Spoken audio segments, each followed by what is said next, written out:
प्रकारचे असतात मानवामध्ये. एक प्राणांतिक अपघात असतो आणि एक अप्राणांतिक अपघात असतो. आणि त्याच्यानंतर जळीत प्रकरण म्हणजे आपण कधी ऐकतो पहा की विजेचे शॉर्ट सर्किट झाल्याच्या नंतर आग लागली, घरामध्ये आग लागली, त्याच्यानंतर कारखान्यामध्ये आग लागली, दुकानामध्ये आग लागली, शेतामध्ये शेती उपयोगी जे हे आहेत पीक असतात साठवणूक केलेली असते पिकांची, कडबा वगैरे जो आहे कडब्याला आग लागली वगैरे असं काही आपण आपल्याला आपला जीव गमावावा लागतो. आणि अप्राणांतिक अपघात हा अशा प्रकारचा अपघात आहे की ज्याच्यामध्ये आपल्याला इजा होते किंवा आपल्याला हानी होते. म्हणजे कसा एखादा हात आपल्याला गमावावा लागतो किंवा बोट गमावावा लागतो किंवा एखादा डोळा जातो, आपल्या एखादा अवयवाला इजा होते, त्याला अप्राणांतिक अपघात असं म्हणायचं. मग आता बघा, शासनाने हा एक उपक्रम ठेवलेला आहे. कोणता उपक्रम ठेवलेला आहे की विद्युत सुरक्षा जनजागृती उपक्रम. मग असं याच्या मागचं कारण काय आहे?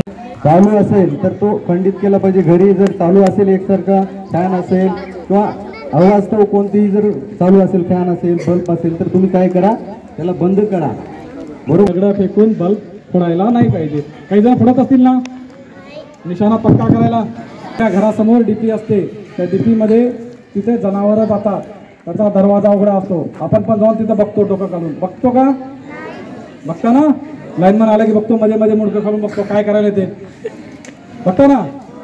ते करायला नाही पाहिजे. त्याच्याने आपण लहान आहोत, आपल्याला धोका होऊ शकतो. त्यानंतर ओले हाताने उपकरण हाताळायचे का? हाताळायचे ना. काय होते? शॉर्ट लागते. प्रतिक्रिया केली. तयार हो. मी माझ्या घरात ओल्या हातांनी कोणत्याही विद्युत उपकरणास स्पर्श करणार नाही. मी घरातील प्लग पिन मध्ये तारा खोचणार नाही. मी माझ्या घरातील मंडळींना मोबाईल चार्ज झाल्यावर स्विच बंद करून चार्जर काढून ठेवण्यास सांगेन.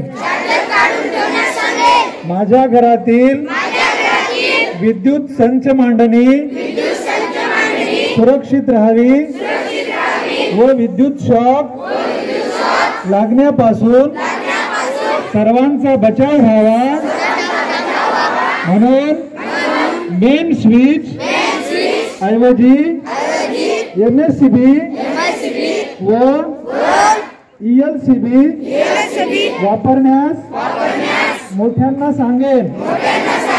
मी विद्युत वाहिनी खाली पतंग उडवणार नाही. मी माझ्या लहान भाऊ बहिणीस एकट्याने लिफ्ट मध्ये प्रवास करू देणार नाही.